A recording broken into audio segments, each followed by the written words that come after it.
देवेंद्र फडणवीस साहब भी इस बात का जवाब दें कि आने वाले वक्त में अगर यहाँ पे कोई हादसा हुआ तो उसका जिम्मेदार आप किसको ठहराओगे, अपने आप को या सरकारी अधिकारियों को?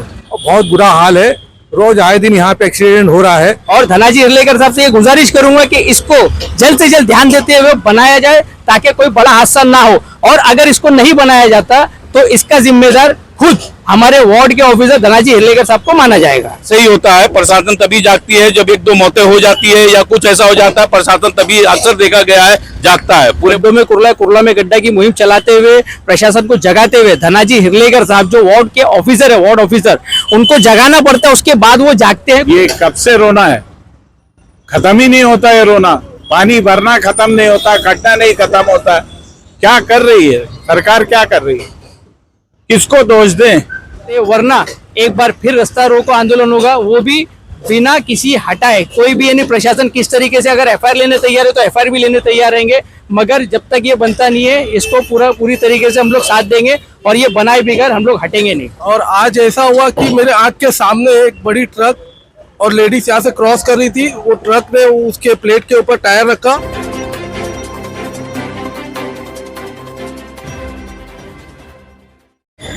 महाराष्ट्र सनसनी में आप सभी का स्वागत है। मैं हूं अशफाक शेख और आप देख रहे हैं महाराष्ट्र सनसनी, खबर हमारी आवाज आपकी। इस वक्त हम मौजूद है, बिल्कुल देख सकते हो आप, कपाड़ी नगर के गेट के सामने।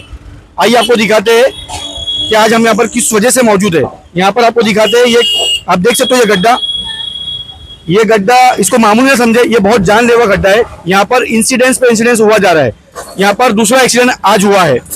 आइए हम आपको बताते हैं कि दो दिन पहला यहाँ पर एक एक्सीडेंट हुआ था, एक महिला जिसका पैर यहाँ फंसा था, और आज फिर एक महिला का यहाँ पर पैर फंसा है। तो यहाँ के स्थानीय लोगों ने आज यहाँ पर रास्ता जाम किया है। तो आइए उनसे बात करते हैं, वो इस बारे में क्या कहना चाहिए। आप अपना नाम बताइए। मेरा नाम बैतुल्ला खान है, मैं कपड़ा नगर में रहता हूँ। 2 दिन पहले यहाँ पे सेम स्पॉट पे एक लेडीज गुजर रही थी, उसका पैर यहाँ पे फंस गया था। आज 2 दिन बाद फिर वही सेम स्पॉट पे एक लेडीज जा रही थी, उसका पैर फंसा, और ये सद्दाम भाई ऐसे बहुत से लोगों ने मिलकर यहाँ पे उसको प्लेट को उठाया, फिर जाके उसका पैर निकला है, उसको नूर हॉस्पिटल ले जाके वो एडमिट हुई है। और 3 दिन पहले जो लेडीज इंजर्ड हुई थी उसको कुर्ला बाबा हॉस्पिटल लेके गए थे। आज खबर आई है कि उसको केम हॉस्पिटल लेके गए, और बहुत बुरा हाल है। रोज आए दिन यहाँ पे एक्सीडेंट हो रहा है। बाइक वाले तो डेली 10 बाइक वाले यहाँ गिरते हैं, लेकिन हम इसको कंप्लेंट कर करके थक गए। आज आपने कहाँ का कंप्लेंट की? हमने एमएमआरडीए में भी कंप्लेंट किए, बीएमसी में भी कंप्लेंट किए हैं। और बीएमसी एमएमआरडीए की तरफ ढकेलती है, एमएमआरडीए बीएमसी की तरफ ढकेलती है। बस ऐसे ही कई सालों से ये चल रहा है। ये प्लेट करीबन 3 साल हो गए इसको यहाँ पे पड़े हुए हैं। तो अभी इसकी किसी को कोई हानि होता है, इसका जिम्मेदार कौन? अभी यही सेम प्रशासन इसका जिम्मेदार है, लेकिन आज अभी ट्रैफिक डिपार्टमेंट और पुलिस वाले आए थे। सेम सवाल जब उनसे पूछा गया तो उन्होंने जवाब देने से मतलब कोई जवाब ही नहीं दिया, इस पर कोई कमेंट ही नहीं किया उन्होंने। जैसा कि आप देख सकते हो यहाँ पर, मतलब आज आपका बोलना है कि यहाँ पर महिला का पैर फंसा, तो आप लोगों ने आगे उसको सही किया। तो यहाँ पर अचानक इतने लोग यहाँ पर जमा हो गए, तो वो लोगों ने रास्ता रोको आंदोलन किया, तो उसके बाद में क्या रिजल्ट निकला? यहाँ पे 1.5 घंटा तक रास्ता रोको या पब्लिक पूरी यहाँ पे तो खड़ी थी। उन्होंने आके लेडीज को निकाला, फिर उसके बाद वो उनको इतना गुस्सा आया कि वही पब्लिक फिर रोड पे खड़े हो गई, और ट्रैफिक पुलिस और कुर्ला के सीनियर साहब आए, और उन्होंने कल हमारे 11 बजे की मीटिंग तय की है वार्ड ऑफिस में। इंशाल्लाह हमारे को आश्वासन दिया है कि कल तुम्हारा कुछ ना कुछ यहाँ का सोल्यूशन निकालेंगे। आप यहाँ देख सकते हैं, यहाँ पर सद्दाम भाई जिन्होंने महिला को बचाया, आइए उनसे बात करते हैं। जी आप क्या कहना चाहोगे? अस्सलाम वालेकुम, मेरा नाम सद्दाम हुसैन अंसारी है। भाईजान, ये 4 दिन पहले भी सेम एक्सीडेंट हुआ था इधर पे, और वो लेडीज का पैर पूरी तरीके से डैमेज हो गया था, और आप देख सकते हो अभी फिर वो सेम चीज हो रही है, पर यहाँ पे अभी कोई है नहीं। और आज ऐसा हुआ कि मेरे आंख के सामने एक बड़ी ट्रक और लेडीज यहाँ से क्रॉस कर रही थी, वो ट्रक ने उसके प्लेट के ऊपर टायर रखा, और टायर सीधा ये प्लेट को उठा दिया, और प्लेट उठने के बाद उसको लेडीज का पैर है ना वो प्लेट के अंदर चला गया, और वो पैर उनका फंस गया था पूरी तरीके से। तो आप प्रशासन से क्या कहना चाहोगे? प्रशासन से तो यही रिक्वेस्ट है कि ये जल्द से जल्द बना के देवे हमारे को। आज कितना टाइम हो गया इसको? ये तो 4 साल से प्लेट लगी हुई है, तो इसके ऊपर कोई कार्रवाई नहीं? कोई कार्रवाई नहीं हुई अभी तक। बहुत बात है। हमारे साथ मौजूद है, आइए हम इनसे बात, एक रहीवासी और मौजूद है यहाँ पर, इनसे बात करते हैं। इरशाद खान, कपाड़े नगर के हम लोग रहवासी लोग हैं।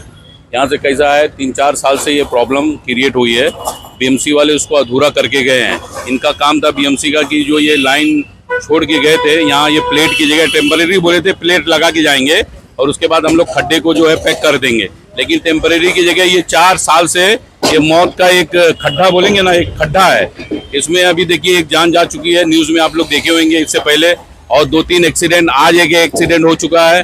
तो हम लोग ये चाहेंगे कि बीएमसी से और यहाँ का जो कॉन्ट्रैक्टर, जो प्राइवेट, जो जय कुमार और जो लोग हैं, ये लोग यही लापरवाही करते हैं कि ये हटा के टेम्परेरी हम लोग को इस पे जो है डामर का जो है रोड बिछाकर दे दिया जाए, क्योंकि एक्सीडेंट कम होए, क्योंकि यहाँ मौतें बहुत ज्यादा हो रही है और रोज एक्सीडेंट आप देखेंगे यहाँ पे लाइव। बताइए, जैसी गाड़ी जाती है, हैवी व्हीकल जैसी जाती है, देखिए ये फौरन उसका ये उड़ जाता है और एक्सीडेंट यही खड्डे की वजह से हो जाता है। और ये बहुत बड़ा गटर लाइन है, इसको जल्दी से जल्दी भर के और इसको खत्म करना है। आज हम लोग ने थोड़ी देर के लिए चक्का जाम किए थे, जिसकी वजह से पब्लिक आई थी और चक्का जाम हुआ था। अभी हमको आश्वासन दिया गया है बीएमसी की तरफ से, पुलिस की तरफ से, कि आप लोग आइए, कल जो है इसके ऊपर हम लोग कैसा भी करके हम लोग एक्शन लेंगे, फास्ट एक्शन लेंगे। और अगर एक्शन नहीं हुआ तो हम लोग इसके ऊपर बहुत बड़ा आंदोलन करेंगे। जी, आपका बोलने का मतलब ये आता है कि आपने चक्का जाम किया, इसके बाद प्रशासन की आंखें खुली और लोग यहाँ पर आके आपको आश्वासन। देखिए, ऐसा ही होता है, प्रशासन तभी जागती है जब 1-2 मौतें हो जाती है या कुछ ऐसा हो जाता है, प्रशासन तभी अक्सर देखा गया है जागता है। पूरे मुंबई के खड्डे देख लो, कहीं का भी देख लो, जब उसकी रिपोर्ट जाती है, जब कंप्लेंट जाती है, उसके बाद ही प्रशासन आके वहाँ पर काम करता है। यहाँ का ये नियम है। और हमारे साथ मौजूद है समाज सेवक अखिल खटीक, आइए उनसे बात करते हैं कि वो इस बारे में क्या कहना चाहते हैं। जैसा कि 2 दिन पहले यहाँ पर एक हमारे सामने वीडियो आया था कि एक महिला का पैर उसके अंदर फंसकर काफ़ी जख्मी हो चुकी थी महिला, वो उनको भाव हॉस्पिटल लेके जाया गया और उनका काफ़ी धांस तरीके से पैर कट चुका था। वो फोटो और वीडियो हम आपको नहीं बता सकते क्योंकि वो दिखाने लायक नहीं है। प्लस यहाँ पे जो सरकार और प्रशासन है, इनको जगाना पड़ता है हमेशा। जैसा हम लोग पिछले साल भी गड्ढों में कुर्ला में गड्ढा की मुहिम चलाते हुए प्रशासन को जगाते हुए धनाजी हिरलेकर साहब जो वार्ड के ऑफिसर है, वार्ड ऑफिसर, उनको जगाना पड़ता है, उसके बाद वो जागते हैं। कोई भी चीज़ के लिए, कोई हादसा होने से पहले कभी नहीं जागते। और मैं तो चाहूँगा 3 से 5 का जो बीएमसी अधिकारियों ने टाइम रखा है जनता को मिलने का, वो कभी आपको नजर नहीं आएंगे। जब भी आप जाओगे 3 से 5 जनता के टाइम पे मिलने के लिए, तो वो बोलेंगे कि भाई विजिट पे गए साहब। मैं ये सवाल करना चाहूंगा बीएमसी अधिकारियों से कि भाई 3 से 5 जो आप विजिट करने जाते हो तो कहाँ जाते हो? यहाँ पे तो कहीं पे भी कुर्ला में मैं समझता हूँ जितने गड्ढे हैं, जितनी गटरें भरी हुई रहती है, जितने कचरे पड़े हुए रहते हैं, या कई अवैध काम चलते रहते हैं, या ऐसी जो मसले हैं सामने जनता के, वो सुलझाने के लिए तो कहीं नजर नहीं आती है। 3 से 5 आखिर कहाँ गायब रहते। और धनाजी हिरलेकर साहब से ये गुजारिश करूंगा कि इसको जल्द से जल्द ध्यान देते हुए बनाया जाए ताकि कोई बड़ा हादसा ना हो। और अगर इसको नहीं बनाया जाता तो इसका जिम्मेदार खुद हमारे वार्ड के ऑफिसर धनाजी हिरलेकर साहब को माना जाएगा। अच्छा, अगर कभी इसके बाद उन लोगों ने कार्रवाई, आश्वासन दिया गया यहाँ के स्थानीय लोगों को, अगर वो कार्रवाई नहीं करते इसके ऊपर, तो उसके बाद आपका क्या कदम होगा? कल 11 बजे की मीटिंग रखी गई है। कुर्ला पुलिस चौकी ने इस बात की पुष्टि की है कि भाई सुबह 11 बजे हम लोग वार्ड ऑफिसर से मीटिंग रखेंगे, मुलाकात करेंगे।